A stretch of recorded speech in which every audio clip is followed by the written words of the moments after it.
नमस्कार दोस्तों, एक बार फिर से मध्य प्रदेश पात्रता परीक्षा और मुख्य परीक्षा की तैयारी करने वालों का स्वागत है हमारे इस जानदार शानदार क्लास में। प्यारे मित्रों, आप सब ने इतना सारा प्यार दिया है, उन सब के लिए बहुत सारा धन्यवाद। मैं संस्कृत विषय के अलावा भी बहुत सारे विषय पढ़ा रहा हूँ, चाहे आपके बाल विकास हो, चाहे आपका पर्यावरण हो, चाहे आपका साथ साथ में गणित हो। आप लोग एक काम करिए, उन सभी विषयों की लिंक, पीडीएफ की लिंक, चाहे हो प्लेलिस्ट की लिंक डिस्क्रिप्शन बॉक्स में पड़ी हुई है। आप जाके क्या करेंगे, उन विषयों को भी देखिए। एक बार तो देखिए प्यारे मित्रों, आपको मज़ा ना आए तो कहना, क्योंकि संस्कृत जैसा मैं पढ़ाता हूँ वैसे अन्य विषय भी पढ़ाता हूँ, क्योंकि मैं चयनित हूँ और आपको भी चयन कराने का मेरा प्लान है। पहला प्रश्न आप सबके साथ लूँगा मैं, संस्कृत शिक्षण प्राचीन पद्धति मुख्य उद्देश्यम अस्ति। आज मैंने थोड़ा सा बदलाव किया है आप सबके लिए, ठीक है। चलिए, संस्कृत शिक्षण की प्राचीन पद्धति का मुख्य उद्देश्य पूछ रहा है आपसे, तो आप इस प्रश्न का उत्तर देखेंगे। पहले, भारतीय संस्कृति परिचय, मतलब भारतीय संस्कृति का परिचय देना। स्वाध्याय प्रति छात्राणाम अभिरुचि उत्पादनम, स्वाध्याय के लिए छात्रों के मन में अभिरुचि पैदा करना। शुद्ध उच्चारण से सामर्थ्य प्रदानम, शुद्ध उच्चारण के प्रति उनके मन में सामर्थ्य पैदा करना। सर्वे। अब इस प्रश्न के उत्तर को हम जाने से पहले प्रश्न को एक बार और पढ़ लीजिए। संस्कृत शिक्षण की प्राचीन पद्धति का मुख्य उद्देश्य क्या है? हमारी संस्कृति को बनाए रखने के लिए, भारतीय संस्कृति को बनाए रखने के लिए, साथ साथ में बच्चों में स्वाध्याय मतलब बच्चा खुद से पढ़ सके, इसके लिए रुचि पैदा करना। और साथ साथ में हर भाषा का उद्देश्य क्या होता है कि बच्चों का मुख खुले और वो शुद्ध उच्चारण कर सकें। तो ये तीनों ऑप्शन आपके सही होते नज़र आते हैं, अर्थात सर्वे। इसके व्याख्यान को देखिए ज़रा ध्यान से आप लोग। संस्कृत शिक्षण प्राचीन पद्धति का मुख्य उद्देश्य है भारतीय संस्कृति का परिचय देना, स्वाध्याय के प्रति छात्रों में रुचि उत्पन्न करना, शुद्ध उच्चारण की सामर्थ्यता प्रदान करना। ठीक है, चलिए आप इसका स्क्रीनशॉट ले लेंगे। मैं इसका पीडीएफ टेलीग्राम चैनल पे डाल दूंगा, उसके लिंक डिस्क्रिप्शन बॉक्स में है, आप देख सकते हैं वहाँ जाके। मेरे प्यारे साथियों, मेरे प्यारे मित्रों, मेरी प्यारी गृहिणियों, आप सबका स्वागत करता हूँ मैं। वीडियो में एंड तक बने रहेगा, ऐसे ही शानदार प्रश्न आपको मिलेंगे और अपने दोस्तों तक शेयर अवश्य करना है। छात्रेषु अनुवाद शिक्षणस्य उद्देश्य अस्ति। अनुवाद शिक्षण का मुख्य उद्देश्य क्या है आपसे पूछ रहे हैं, अर्थात आप अनुवाद शिक्षण करते हैं उसका क्या उद्देश्य है। छात्रेषु संस्कृत लेखनस्य योग्यतोत्पादनम, छात्रों में संस्कृत लेखन के प्रति योग्यता उत्पादन करना। छात्राणाम शब्द भंडारस्य अभिवर्धनम, छात्रों में शब्द भंडार का विकास करना। शब्दकोशस्य वृद्धि भवति सर्वमपि, मतलब शब्दकोश में वृद्धि करना। सर्वमपि मतलब सब कुछ। अब देखो इसको ध्यान से एक बार और समझते हैं। प्रश्न कह रहा है कि अनुवाद शिक्षण का मुख्य उद्देश्य क्या है। मतलब ये कि जब हम संस्कृत की भाषा पढ़ा रहे हों या हिंदी भाषा पढ़ा रहे हों या फिर अंग्रेजी भाषा पढ़ा रहे हों, तो आप अनुवाद करते हैं, पद्य का हो चाहे गद्य का हो, तो बच्चों के मन में ज़्यादा अच्छे से समझ में आता है।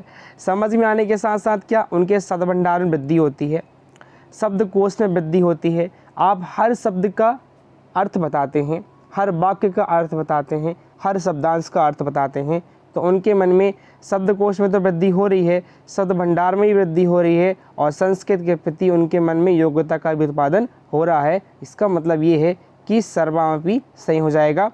व्याख्या, अनुवाद शिक्षण के मुख्य उद्देश्य हैं छात्रों में संस्कृत लेखन की योग्यता का उत्पादन करना, छात्रों में शब्द भंडार में अभिवर्धन करना, छात्रों के शब्दकोश में वृद्धि करना। क्लियर हो गया दोस्तों? तो ये सेकंड क्वेश्चन। थर्ड क्वेश्चन पे लेके चलूँगा आप लोगों को मैं। अनुवाद शिक्षणस्य विधि सन्ति, अनुवाद शिक्षण की विधि है। कौन कौन सी विधि हम लोग अनुवाद शिक्षण में प्रयोग करते हैं आपसे पूछ रहे हैं। पुस्तक विधि, द्विभाषी विधि, तुलना एवं अनुकरण विधि, सर्वः। जब हम बात करते हैं किसकी, अनुवाद शिक्षण की विधियों की, तो दोस्तों आप लोगों को याद रखना है, इस चीज़ को आप लोग नोट करते जाना।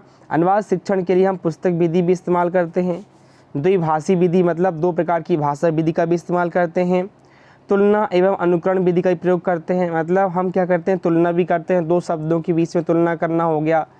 जैसे कि तितली उड़ती है, पक्षी भी उड़ते हैं, तो क्या तितली पक्षी है या फिर कीड़ा है, ये अंतर करना हो गया। सर्वः मतलब ये सभी बिल्कुल सही हैं। तो अनुवाद विधि भी कि अनुवाद शिक्षण के लिए पुस्तक विधि, द्विभाषी विधि, तुलना एवं अनुकरण विधि, ये तीनों इसके उत्तर जाएंगे। व्याख्या देख लीजिए, अनुवाद शिक्षण की पुस्तक विधि, द्विभाषी विधि, तुलना एवं अनुकरण विधि, ये तीनों विधियाँ होती हैं। इस चीज़ को आप लोग नोट करते जाना अपने नोटबुक में। प्रश्न क्रमांक 4 लूँगा आपके साथ मेरे दोस्तों, 4 को ध्यान से पढ़ना है। देखिए, व्याकरण शिक्षणे उदाहरणात् नियम निर्धारणम कस्मिन् विधि भवति। मतलब क्या कि व्याकरण शिक्षण में आप लोग नियम का निर्धारण करते समय कौन सी विधि का प्रयोग करते हैं, या फिर व्याकरण शिक्षण में उदाहरण देते समय उदाहरण से नियम की ओर, देखो उदाहरणात् लिखा है तो उदाहरण से नियम की ओर जाना कौन सी विधि का प्रयोग कर रहे हैं, ये पूछ रहा है। ये वाला प्रश्न तो मैंने कई बार लिया है आपके साथ में, याद हो गया होगा मेरे जो रेगुलर दोस्त हैं उनको।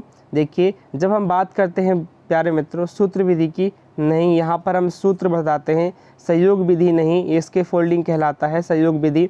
आगमन विधि परंपरागत विधौ, परंपरागत नहीं आगमन विधि। परंपरागत विधि में तो व्याख्यान विधि आता है, याद रखना, व्याख्यान विधि परंपरागत विधि में। अच्छा, इसके बारे में थोड़ा और समझना है आप लोग, व्याख्यान देख लो। व्याकरण शिक्षण में उदाहरण से नियम की ओर सूत्र का प्रयोग आगमन विधि में होता है, बिल्कुल सही है, आप इसे नोट कर लो। अब अच्छे से बताता हूँ। देखिए, जब हम बात करते हैं आगमन विधि की, तो आगमन विधि सर्वोत्तम विधि कहलाती है। क्यों? क्योंकि हम इसमें बच्चों को पहले उदाहरण बताते हैं, उदाहरण से बच्चा नियम या सिद्धांत तक खुद ब खुद पहुँचते हैं, अपने प्रयोगों के द्वारा, अपने कार्यशैली के द्वारा वो सिद्धांत तक स्वयं से पहुंच जाते हैं। इसी को ही हम लोग कहते हैं, आप लोग बताएंगे, आगमन विधि। एक और विधि होता है, आप लोग इसे नोट कर लेंगे, निगमन विधि। क्या दोस्तों? निगमन विधि एक्स्ट्रा चीज़ ये जो आपको याद रखनी है, दोनों से प्रश्न पूछता है।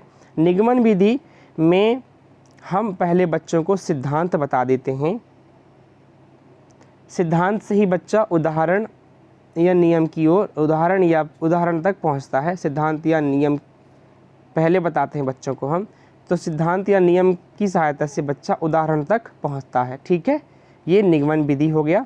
आगमन निगमन दोनों नोट कर लेंगे आप लोग। अब बात करते हैं दंडान्वय खंडान्वय। ये विधि पूछता है कई बार, पिछली बार भी मेरे एग्जाम में पूछा था ये, हमें इसको एज इट इज़ याद रखना है बस, वो कुछ नहीं। दंडान्वय खंडान्वय टीका समीक्षा इत्येतः विधे केन संबधा सन्ति। मतलब क्या समझना, दंडान्वय मतलब होता है पद, खंडान्वय मतलब होता है काव्य या गद्य, याद रखेंगे। ठीक है, तो दंडान्वय खंडान्वय का या दंडान्वय या खंडान्वय की शिक्षण करते समय आप किस प्रकार की विधियों का प्रयोग करते हैं, आ रहा है समझ में? मतलब क्या, पद या गद्य पढ़ाते समय आप किस प्रकार की विधि का प्रयोग करते हैं, व्याकरण शिक्षण विधि का, नाट्य शिक्षण विधि का, काव्य शिक्षण विधि का, या निबंध शिक्षण विधि का। तो यहाँ पर तो ये 3 ऑप्शन जो है ना, व्याकरण शिक्षण, नाट्य शिक्षण और निबंध शिक्षण, हम लोग जब हम बात करते हैं दंडान्वय खंडान्वय और टीका समीक्षा विधि का, तो हम वहाँ पर काव्य शिक्षण विधि का प्रयोग करते हैं। व्याख्यान देख लेंगे आप लोग मेरे साथ में। पद या काव्य शिक्षण की विधियां हैं दंडान्वय, खंडान्वय और टीका समीक्षा विधि, मतलब याद रखेंगे। तो ये सी नंबर काव्य शिक्षण की विधि कहलाती हैं। ठीक है, चलिए प्रश्न क्रमांक 6 लूँगा आपके साथ में, ध्यान से पढ़ना है प्रश्न क्रमांक 6 को, फिर उत्तर तक अपने को पहुँचना है। गद्य पाठेषु काठिन्य निवारणाय अधोलिखित विधि सन्ति। मतलब गद्य पढ़ाते समय कठिनता के निवारण करने के लिए कौन सी विधि आप लोग प्रयोग करते हैं, मतलब क्या कि कठिनाई को दूर करने के लिए आप किस प्रकार की विधि का प्रयोग करते हैं। दंत कथा प्रविधि, व्याख्या प्रविधि, अनुवाद प्रविधि, एते सर्वे प्रविधि। हम जब गद्य पढ़ा रहे होते हैं, अर्थात कोई भी कविता काव्य पढ़ा रहे होते हैं, तो उस समय हम दंत कथा प्रविधि का प्रयोग करते हैं, व्याख्या विधि का प्रयोग करते हैं, अनुवाद विधि का ही प्रयोग करते हैं, और एते सर्वे विधि, बिल्कुल सही है। दंत कथा विधि भी आती है, व्याख्या प्रविधि का भी प्रयोग करते हैं, अनुवाद प्रविधि का भी प्रयोग करते हैं, ये सभी का। ठीक है, गद्य पाठों में काठिन्य निवारण के लिए, मतलब बच्चों के मन में जो भी कठिनाई आई उसका निवारण करने के लिए दंत कथा प्रविधि, व्याख्या विधि, अनुवाद प्रविधि, ये तीनों विधियों का हम लोग प्रयोग करते हैं। क्लियर है? चलिए नेक्स्ट क्वेश्चन लूँगा आपके साथ में। व्याकरण शिक्षण सर्वोत्तम का विधि, मतलब व्याकरण शिक्षण करते समय कौन सी विधि सर्वोत्तम विधि कहलाती है। मैंने अब भी बताया था आपको, व्याकरण शिक्षण में सर्वोत्तम विधि आपको हमेशा याद रखनी है। कौन सी विधि रहेगी? आगमन निगमन विधि। आगमन निगमन दोनों मैंने बताया अभी आपको कि व्याकरण शिक्षण की सर्वोत्तम विधि आगमन निगमन विधि है। प्राथमिक स्तर पर व्याकरण शिक्षण की उत्तम विधि आगमन विधि है, ये भी नोट करेंगे।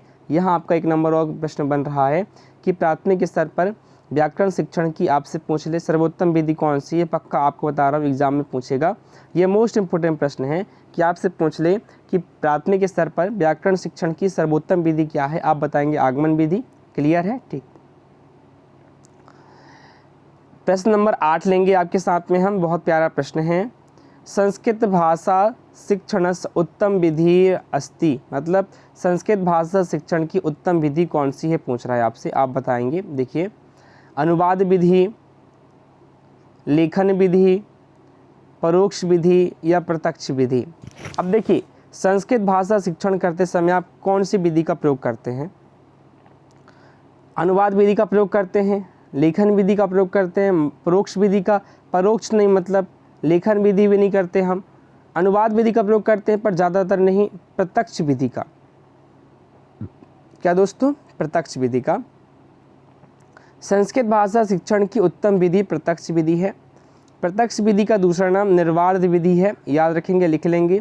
इस विधि में मातृभाषा का प्रयोग नहीं होता, बिल्कुल सही है। इस विधि के प्रवर्तक B.P. बॉकेल महोदय हैं। यह विधि संस्कृत शिक्षण के मूल सिद्धांतों के अनुकूल है। किसी भी भाषा को उसी भाषा के माध्यम के द्वारा सीखा जा सकता है, ना कि अन्य भाषा के माध्यम से। बिल्कुल प्रत्यक्ष विधि ऐसी विधि होती है कि आप मान लीजिए कोई भाषा सिखा रहे हैं, उस भाषा को आप उसी भाषा के माध्यम से सिखाएं।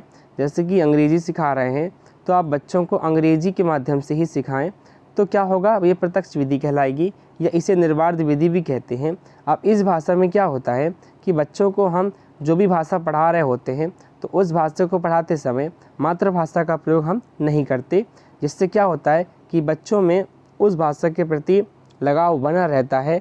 जैसे ही आप मातृभाषा से जोड़ेंगे, बच्चा थोड़ा सा बहक जाएगा और बच्चों को हम अच्छे से नहीं सिखा पाएंगे। ये किसका कथन है? B.P. बॉकेल महोदय का कथन है, याद रखेंगे। इस प्रश्न का उत्तर तो आप लोग कर लेंगे क्या? प्रत्यक्ष विधि। संस्कृत भाषा शिक्षण की उत्तम विधि अस्ति प्रत्यक्ष विधि, याद रखेंगे। ठीक है। छात्राणाम भाव प्रकाशनस्य शक्तिः विकास भवति, मतलब क्या? छात्रों में भाव का प्रकाशन करने की शक्ति का विकास कैसे होगा, आपसे पूछ रहे हैं। छात्रों में भाव प्रकाशन मतलब भाव की शक्ति का विकास करने के लिए क्या करेंगे आप? वाद विवाद विधि नाम, पारायण विधि नाम, प्रश्नोत्तर विधि नाम, पाठशाला विधि नाम। इस प्रश्न का उत्तर तो आप लोग कर लेंगे क्या? वाद विधि, वाद विवाद। वाद विवाद एक ऐसी विधि है दोस्तों, चर्चा परिचर्चा विधि हो चाहे वाद विवाद विधि हो, एक ही कहलाएगी। आप बच्चों के सामने कोई भी विषय रख देते हैं, सारे बच्चे 2 गुट में या 3 गुट में बढ़ जाते हैं और कोई उनके पक्ष में बोलता है, कोई विपक्ष में बोलता है, तो इससे क्या होता है? बच्चों के मन में उस विषय से संबंधित नई ज्ञान निकल के सामने आती है। ठीक है, चलिए प्रश्न 10 इसका व्याख्यान देख लीजिए। छात्रों का भाव प्रकाशन शक्ति का विकास वाद विवाद विधि द्वारा किया जाता है। यह विधि प्राचीन विधि है। इस विधि के अंतर्गत कंठस्थीकरण के साथ अवबोध पर बल दिया जाता है, मतलब बच्चा चीज़ों को याद तो करता ही, मतलब बच्चों के मन में वो चीज़ें बैठ जाती हैं, इसके साथ साथ समझ पर भी आधारित होता है। समझ में आ गया है? चलिए, तो अब ये इसका 10वां नंबर प्रश्न पर चलते हैं हम। प्रश्न क्रमांक 10 देखेंगे आप लोग, 1 मिनट। भारतीय संस्कृति संरक्षण का पद्धति नितरामुपयुक्ता भवति, मतलब क्या कि भारतीय संस्कृति के संरक्षण करने के लिए कौन सी पद्धति आप लोग प्रयुक्त करते हैं। ठीक है, चलिए तो अब बात करते हैं भारतीय संस्कृति, हमारी भारतीय संस्कृति का संरक्षण करना है तो आप कौन सी पद्धति का प्रयोग करेंगे? भंडारकर विधि पद्धति, परंपरागत पद्धति, पाठ्य पुस्तक पद्धति या निर्वाध पद्धति।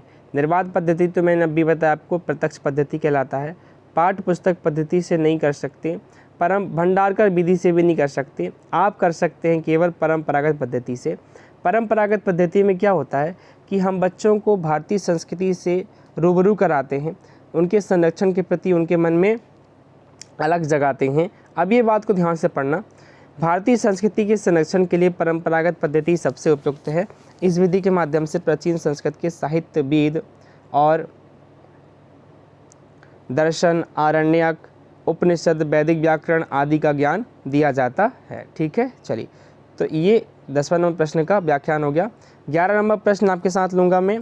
शिक्षणे सौलभ्य संपादनम इति कम्यः पद्धति उद्देश्य अस्ति। शिक्षण को सुलभ बनाने के लिए आप कौन सी पद्धति का प्रयोग करते हैं, या किस पद्धति के द्वारा हम शिक्षण को सुलभ बनाने के उद्देश्यों को प्राप्त कर सकते हैं, आपसे पूछ रहे हैं। ये प्रश्न का उत्तर बताएंगे। निर्वाध पद्धति मतलब प्रत्यक्ष विधि, भंडारकर पद्धति, पाठ्य पुस्तक पद्धति, परंपरागत पद्धति। हम जब क्या करते हैं दोस्तों, शिक्षण को सुलभ बनाने के लिए ज़्यादातर हम लोग पाठ्य पुस्तक की पद्धति का प्रयोग करते हैं, क्योंकि हमारे पास पाठ्य पुस्तक रहेगी तभी तो हम बच्चों को सारा ज्ञान दे पाएंगे। तो पाठ्य पुस्तक पद्धति के मुख्य उद्देश्यों में एक उद्देश्य शिक्षण सौलभ्य संपादनम। ठीक है, चलिए, प्रश्न क्रमांक 12 लूँगा आपके साथ में। संस्कृत अध्यापनाय भंडारकर मतानुसार का पद्धति उपकारित भवतः। अब पूछ रहा है कि संस्कृत के अध्यापन के समय भंडारकर पद्धति या भंडारकर के अनुसार आपको ध्यान रखना है, भंडारकर पद्धति एक व्याकरण अनुवाद पद्धति है, जिससे भंडारकर पद्धति भी कहते हैं, या व्याकरण अनुवाद पद्धति को भंडारकर पद्धति भी कहते हैं। तो इसका आप ऑप्शन देखेंगे आप लोग, वार्तालाप पद्धति, परंपरागत पद्धति, व्याकरण अनुवाद पद्धति, पाठ्य पुस्तक पद्धति।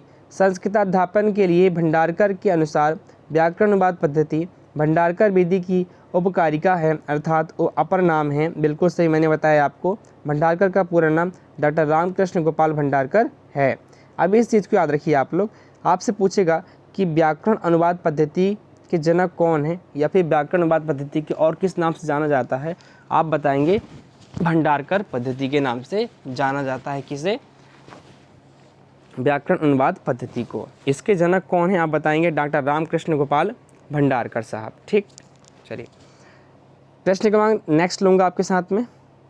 कस्याम पद्धति शिक्षणम सर्वम मौखिकमासीत, मतलब कौन सी पद्धति मौखिक रूप से होती है, आप बताएंगे इस प्रश्न का उत्तर। कस्या पद्धतो शिक्षणम सर्वमौखिकम आसीत, मतलब कौन सी पद्धति शिक्षण में हमेशा मौखिक रूप से होगी।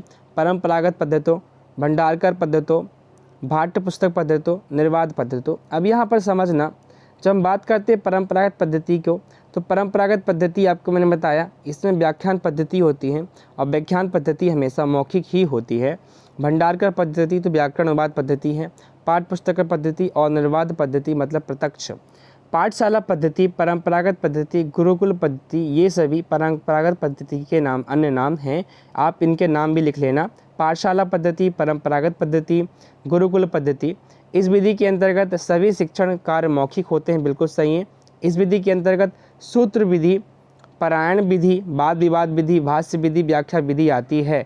अब ये विधि भी आप लोग नोट करने हैं। बहुत शानदार प्रश्न का व्याख्यान भी है, मैंने थोड़ा सा बदलाव किया है, आप लोग लाइक करना। ठीक है, चलिए, प्रश्न 14 लूँगा आपके साथ में। अभी बहुत सारे प्रश्न हैं दोस्तों, बने रहना। बालकेषु कल्पना शक्ति विकासा भवति, बालक के कल्पना शक्ति का विकास होता है। बालक में कल्पना शक्ति का विकास कैसे होता है? कक्षा नायक विधिनाम, कक्षा कथन विधिनाम, भाषण विधिनाम, वाद विवाद विधिनाम। अब हम इस प्रश्न को ध्यान से और अच्छे से पढ़ते हैं।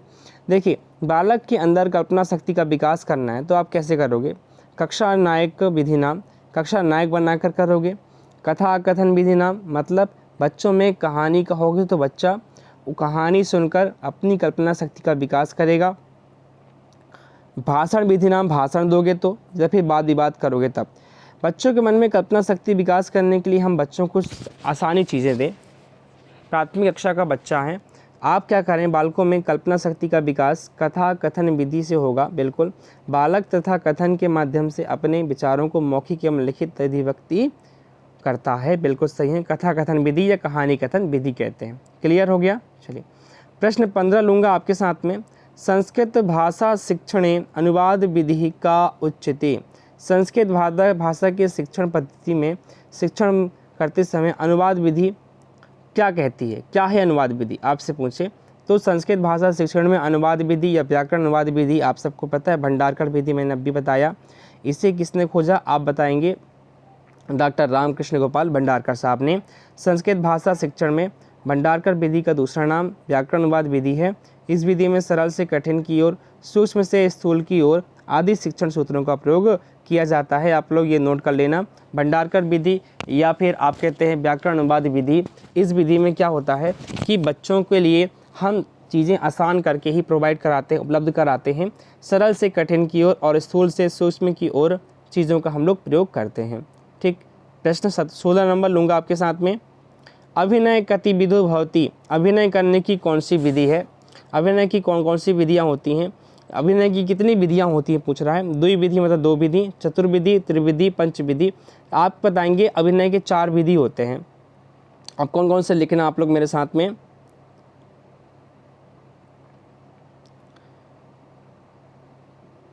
आदर्श अभिनय नाटक विधि, कक्षा अभिनय विधि, रंगमंच विधि और सौमेध विधि। ये 4 प्रकार की विधियाँ होती अभिनय करने की, मतलब प्रेजेंटेशन करने की। ठीक है। चलिए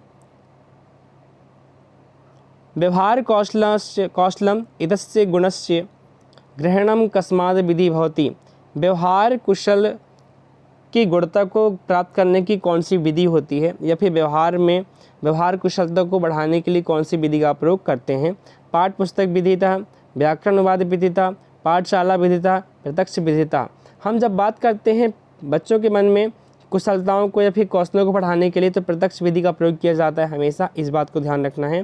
व्यवहार कौशल यह गुण प्रत्यक्ष विधि का होता है। ठीक है। चलिए 18 नंबर प्रश्न लूँगा। ये वाला प्रश्न मैंने अभी आपको व्याख्यान में बताया था। प्रोफेसर वी वोकिल महोदय ने का विधि प्रतिपादिता।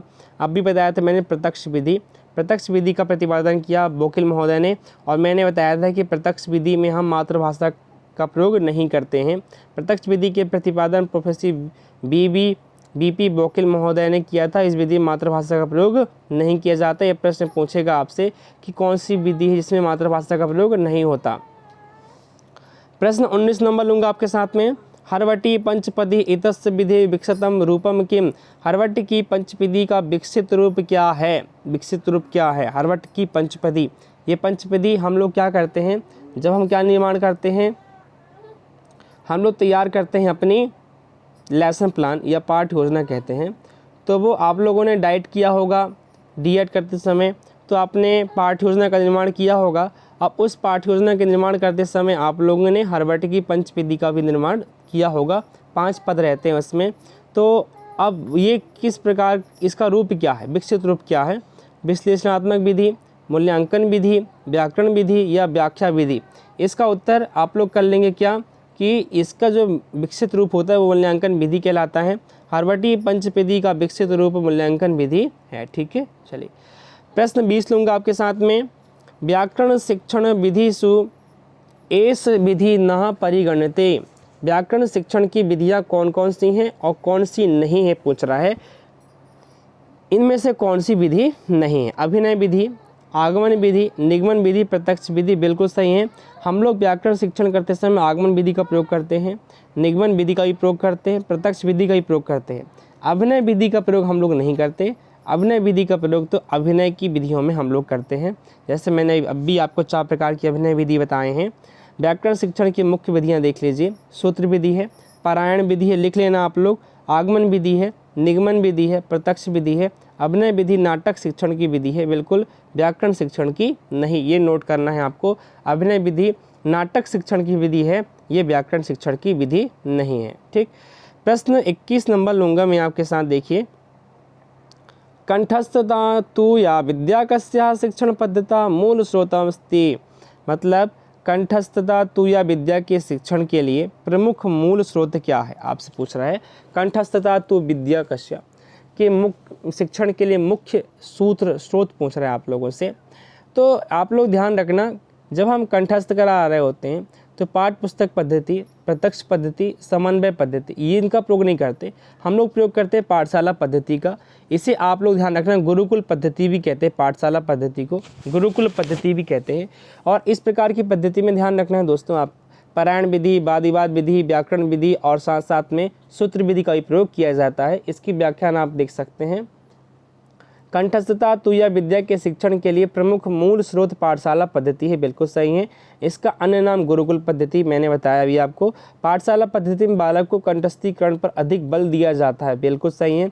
इसके अंतर्गत सूत्र विधि, पारायण विधि, वाद विवाद विधि और व्याकरण विधि का प्रयोग किया जाता है, ये ध्यान रखना है। पाठशाला पद्धति में रटने पर ज़्यादा जोर दिया जाता है। अब प्रश्न क्रमांक 22 नंबर लेंगे आपके साथ हम। अधोक्ता विधि काठिन्य निवारण विधि इति नामना प्रसिद्धा। नीचे लिखे विधियों में कठिनता के निवारण करने के लिए आप किन प्रकार की विधियों का प्रयोग करते हैं? ठीक है, किन प्रकार की विधियों का प्रयोग करते हैं? हमारे पास जैसे मान लीजिए बच्चों को कुछ समझ में नहीं आ रहा है, तो हम चीज़ों को स्पष्ट करते हैं, उसके प्रति समझ विकसित करने के लिए हम बहुत सारे शिक्षण विधियों का प्रयोग करते हैं। आप बताइए ज़रा मुझे, इनमें से किन किन का प्रयोग करेंगे? उद्बोधन विधि, बिल्कुल सही है। व्याख्यान विधि का भी प्रयोग करेंगे। प्रवचन विधि, इसका भी प्रयोग करेंगे। स्पष्टीकरण स्पष्ट करेंगे, इसी तरह, बिल्कुल सही तीनों। कठिन निवारण के लिए गद्य शिक्षण में 3 विधियाँ, उद्बोधन विधि, प्रवचन विधि, स्पष्टीकरण विधि का हम प्रयोग करते हैं। अगले प्रश्न पर चलेंगे। उच्चारण शिक्षणे अनुवाचन प्रश्नोत्तर कठिन निवारण देना चा सोपान अवसरी शिक्षणे शिक्षकेण कहा विधि अनुसरणी है। मतलब क्या, समझना दोस्तों, इस प्रश्न को अच्छे से समझना। उच्चारण शिक्षण में अनुवाचन करते समय आप कठिनता का निवारण करने के लिए किन प्रकार के सोपानों का प्रयोग करते हैं? अपने शिक्षण करते समय कौन से सोपान का आप प्रयोग करेंगे? जब हम बात करते हैं दोस्तों इस प्रश्न के ऑप्शंस की, तो प्रश्नोत्तर विधि, व्यवहार विधि, अनुकरण विधि, परिष्कार विधि। आप ध्यान रखना, एक नई विधि होती है परिष्कार विधि, जिसके द्वारा हम अनुवाचन, प्रश्नोत्तर और कठिन निवारण की चीज़ों को हम शिक्षक करता है। उच्चारण शिक्षण में अध्यापक अनुवाचन, प्रश्नोत्तर, कठिन निवारण आदि में शिक्षक परिष्कार विधि का प्रयोग करता है। ठीक है, चलिए प्रश्न 24 नंबर लूँगा आपके साथ में। पद्य शिक्षण के किस्मिन विधि प्रसन्ना व्याकरण संबंधित भवंती। पद्य शिक्षण में व्याकरण आधारित प्रश्नों का निर्माण किस विधि में किया जाता है, आपने पूछ रहा है। तो पद्य शिक्षण करते समय व्याकरण शिक्षण में आपको प्रश्न निर्माण करना है, तो किस विधि में करेंगे? दंडान्वय या खंडान्वय, मैंने बताया था अभी आपको। खंडान्वय विधि ये गद्य शिक्षण होता है, याद रखना। खंडान्वय कहते हैं गद्य, दंडान्वय याद रखना आप लोग पद्य शिक्षण में, याद रखिएगा पद्य शिक्षण, दंडान्वय विधि। भाष्य विधि नहीं, तुलना विधि नहीं। तो इसका उत्तर पद्य शिक्षण में व्याकरण आधारित प्रश्नों का निर्माण दंडान्वय विधि में किया जाता है। इस विधि में श्लोक का सर्वप्रथम कर्ता पद खोज लिखा जाता है। इसके उपरांत कर्म एवं क्रिया पद लिखते हुए एक वाक्य का निर्माण होता है। इस वाक्य को दंड कहा जाता है, याद रखिए क्या कहा जाता है? दंड। ठीक, मतलब क्या कि आप कोई भी पद पढ़ा रहे हैं, उस पद को या फिर श्लोक को पढ़ाते समय उसका जो कर्ता पद है उसको खोज कर लिख लें। इसके उपरांत उसके कर्म एवं क्रिया पद लिखते हुए एक वाक्य का निर्माण होता है। इस वाक्य को दंड कहते हैं, उस वाक्य को क्या कहते हैं? दंड। और यही दंडान्वय विधि कहलाती है।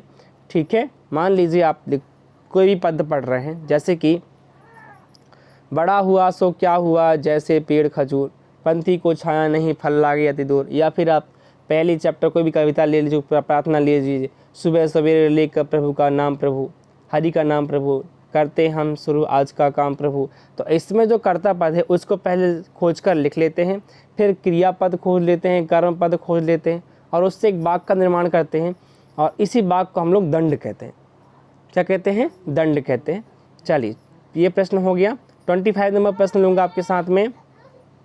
व्याकरण अनुवाद विधि अस्मिन विधौ स्थूलात् सूक्ष्म प्रति, सरलात् कठिन प्रति, ज्ञात अज्ञातम प्रति, मनोविज्ञानात् विज्ञान प्रति इत्यादि नाम वैज्ञानिक नियमानां परिपालना भवति। ऐसा विधि के नामना प्रसिद्ध। अब इस प्रश्न को हम अच्छे से चर्चा करेंगे। देखिए, जब हम इस प्रश्न की बात करते हैं, यहाँ पर आपसे शिक्षण विधियाँ पूछी हुई है। व्याकरण अनुवाद विधि में आप निम्न विधियों का प्रयोग करते हैं। स्थूल से सूक्ष्म की ओर, सरल से कठिन की ओर, ज्ञात से अज्ञात की ओर, मनोविज्ञान से विज्ञान की ओर इत्यादि वैज्ञानिक नियमानाम परिपालना भवति, ऐसा विधि के नामना प्रसिद्धा। इस प्रकार की विधि कौन सी है जहाँ पर इन सारी विधियों का हम लोग प्रयोग करते हैं, नियमों का प्रयोग करते हैं? भंडारकर विधि, निर्वाद विधि मतलब प्रत्यक्ष विधि, सरल विधि, व्याख्यान विधि। अब इस प्रश्न का उत्तर तो आप लोग समझ लेना, भंडारकर विधि है जिसे अपन व्याकरण अनुवाद विधि कहते हैं, और इसे डॉक्टर रामकृष्ण गोपाल भंडारकर ने खोजा था, व्याकरण अनुवाद विधि। ठीक है, जहां हम सरल से कठिन की ओर, ज्ञात से अज्ञात की ओर, मनोविज्ञान से विज्ञान की ओर नियमों का प्रयोग करते हैं। ठीक है, चलिए व्याख्यान देख लीजिए इसका। भंडारकर विधि का अन्य नाम, अपर नाम, दूसरा नाम व्याकरण अनुवाद विधि है। इस विधि के प्रवर्तक डॉक्टर रामकृष्ण गोपाल भंडारकर हैं। यह विधि मैकाले पद्धति पर आधारित है। यह विधि मनोवैज्ञानिक है। इस विधि में स्थूल से सूक्ष्म की ओर, सरल से कठिन की ओर, ज्ञात से अज्ञात की ओर, मनोविज्ञान से विज्ञान की ओर शिक्षण सिद्धांतों का प्रयोग किया जाता है। ठीक है, चलिए नेक्स्ट क्वेश्चन देखिए। पठन कौशलस्य विधि वर्तते, पठन कौशल की विधि है अक्षर विधि, शैक्षिक भ्रमण विधि, कथन विधि, अभिव्यक्ति विधि। इस प्रश्न का उत्तर तो आप लोग कर लेंगे अक्षर विधि। पठन कौशल की विधि है अक्षर विधि।